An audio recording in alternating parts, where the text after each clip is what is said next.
যখন মাইয়েতকে কবরে শোয়ানো হয় তখন সে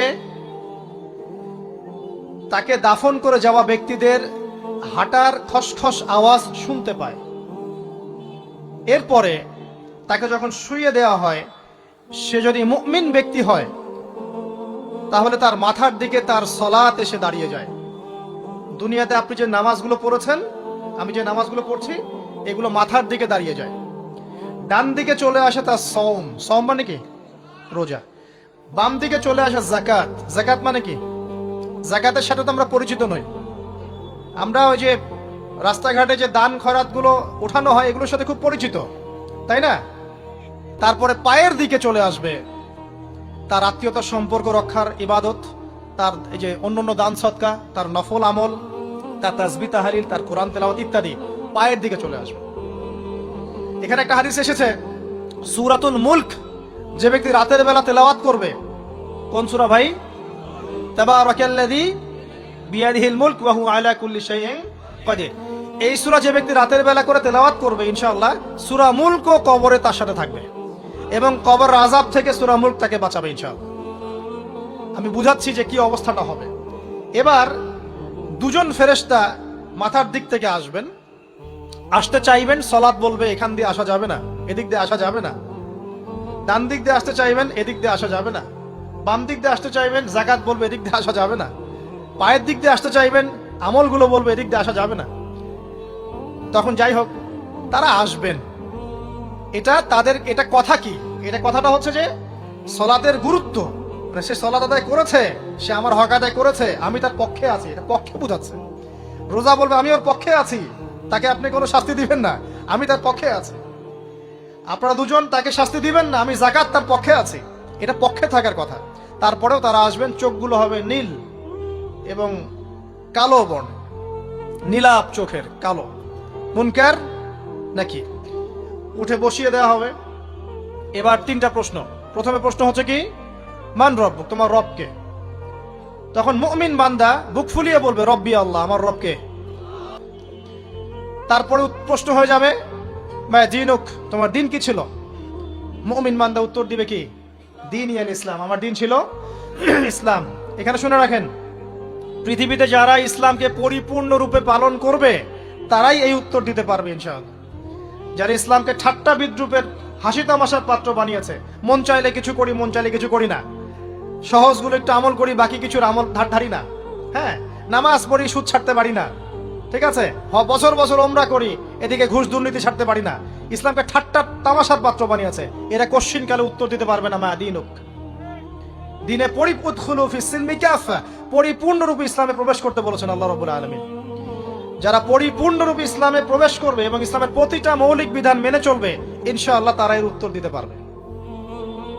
এরপরে আসবে তৃতীয় প্রশ্ন, নবী সাল্লাল্লাহু আলাইহি ওয়াসাল্লামকে দেখানো হবে। যখন দেখানো হবে তখন সূর্য যখন ডুবে যায়, যে দৃশ্যটা আমরা দেখতে পারি না, ওই দৃশ্যটা ভেসে উঠবে এবং মুমিন বান্দা অস্থির হয়ে যাবে, বলবে আমাকে ছেড়ে দাও, আমি নামাজ পড়বো। সুবহানাল্লাহ। তার কারণ তার কাছে মনে হবে যে আসরের ওয়াক্ত হয়ে গেছে, আসরের ওয়াক্ত হয়ে গেছে, আসরের ওয়াক্ত চলে যাচ্ছে, আমাকে নামাজ পড়তে হবে। চিন্তা করেছেন?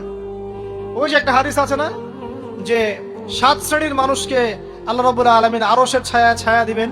তার মধ্যে এক শ্রেণীর মানুষকে, যার অন্তর মসজিদের সাথে ঝুলে থাকে, তার মন মসজিদের সাথে ঝুলে ছিল, এই সূর্য ডুবে গেল বলে আমাকে ছেড়ে দাও, আমি নামাজ পড়তে যাব। তখন ফেরেশতারা বলবেন তোমাকে নামাজ পড়তে দেয়া হবে, তবে তার আগে তুমি এর উত্তর দাও।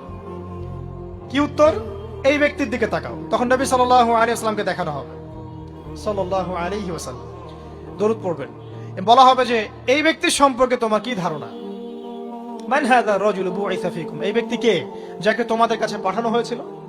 মুমিন ব্যক্তি নির্দ্বিধায় বলে দিবে যে তিনি হচ্ছেন আমার নবী মুহাম্মদুর রাসূলুল্লাহ সাল্লাল্লাহু আলাইহি ওয়াসাল্লাম। দেখুন, পৃথিবীতে যে বা যারাই নবী সাল্লাল্লাহু আলাইহি ওয়াসাল্লামের সুন্নতের উপর আমল করবে, ইনশাআল্লাহ সে তার উত্তর দিতে পারবে। দুনিয়াতে যারা নবীর সুন্নতের 5 পয়সা পরোয়া করছে না, তার আদর্শের 5 পয়সা দাম দিচ্ছে না, তারা কোশ্চিনকালে উত্তর দিতে পারবে না। নাম হতে পারে আব্দুর রহমান, আব্দুর রহিম, নবীর সুন্নতের ধার ধারে না, তারা উত্তর দিতে পারবে না। নবীর সুন্নতের গুরুত্ব কত গভীর, এটা আমাদেরকে এখান থেকে বুঝতে হবে। তাই প্রিয় যুবক ভাইরা, মুসলিম ভাইরা, আমাদের জীবনটাকে নবীর আদর্শ এবং সুন্নতে ঢেলে সাজাতে হবে। সকাল থেকে সন্ধ্যা পর্যন্ত প্রতিটা কাজ করব কার তরিকায়? রাসূলের তরিকা। নামাজ পড়বো তার তরিকায়, রোজা, সিয়াম, হজ, জাকাত, আমল, মুআমালাত, আখলাক সব কার তরিকায়? নবী সাল্লাল্লাহু আলাইহি ওয়াসাল্লামের তরিকা অনুযায়ী ইনশাআল্লাহ। আল্লাহ পাক তৌফিক এনায়েত করুন, আমিন। এবার ফেরেশতা দুজন জিজ্ঞাসা করবেন অবাক হয়ে যে তুমি কিভাবে এটা জানলে? তুমি কিভাবে এই তিনটা প্রশ্নের উত্তর দিতে পারলে? কারণ বেশিরভাগ মানুষ তো উত্তর দিতে পারবে না, বেশিরভাগ মানুষই এই উত্তর দিতে পারবে না। কারণ কিয়ামতের মাঠে 1999 জন মানুষ জাহান্নামে যাবে, নাউজুবিল্লাহ। তো এটা কঠিন পরীক্ষা। আল্লাহ রাসূল সাল্লাল্লাহু আলাইহি ওয়াসাল্লাম বলেছেন যে নিশ্চয়ই তোমাদেরকে এখানে পরীক্ষায় ফেলা হবে, আর তোমরা যদি এই পরীক্ষা জেনে তোমাদের মৃতদেরকে দাফন করা থেকে বিরত না থাকতে, তাহলে আমি তোমাদেরকে শুনিয়ে দিতাম কবরে কেমন পরীক্ষা হয়। মানে যদি আমরা শুনতে পারতাম যে কবরে কেমন পরীক্ষা হয়, আমরা ভয়ে আমাদের মৃতদেরকে দাফন পর্যন্ত করতাম না। এটা নবীজি বলছেন সাল্লাল্লাহু আলাইহি ওয়াসাল্লাম। তাকে জিজ্ঞাসা করা হবে যে তুমি কিভাবে জানলে এটা? বেশিরভাগ মানুষ তো পারে না উত্তর দিতে।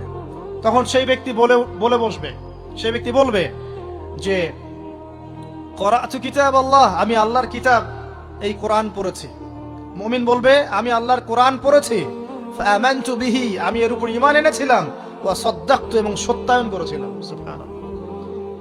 অতএব দুনিয়াতে যারা দ্বীনের জ্ঞান অর্জন করছে না, কোরআন পড়ছে না, হাদিস পড়ছে না, পড়াশোনার চেষ্টা করছে না, জানার চেষ্টা করছে না, কবরে পাওয়ার ডিফিকাল্ট আছে। এটা একটা অন্যতম প্রশ্ন। আমরা কিন্তু মনে করি তিনটা প্রশ্ন হচ্ছে, আসলে প্রশ্ন হচ্ছে কয়টা? চারটা। তিনটার পরে আরো একটা এক্সট্রা। কিভাবে জানলে? তখন উত্তর দিচ্ছে আমি আল্লাহর কিতাব পড়েছি, ঈমান এনেছি, সত্যায়ন করেছি। সুবহানাল্লাহ।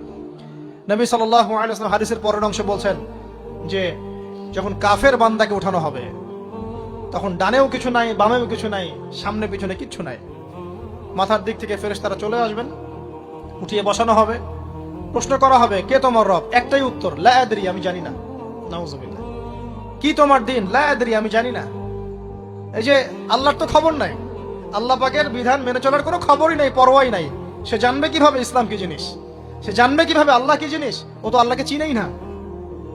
দিব্যি বলে বেড়াচ্ছে মহাবিশ্ব সৃষ্টি হয়েছে বিগ ব্যাং থেকে, আল্লাহ বলে কেউ নাই। মানুষ সৃষ্টি হয়েছে বান্দর থেকে, নাউজুবিল্লাহ। কিভাবে উত্তর দিবে? মান রব্বুক। 3 নাম্বার প্রশ্ন যখন করা হবে, এই ব্যক্তিকে দেখো দেখি, সে বলবে যে আমি জানি না এই ব্যক্তিকে, তবে শুনেছিলাম, মানুষের মুখে শুনেছিলাম, মানুষ যা বলতো আমি তাই বলতাম।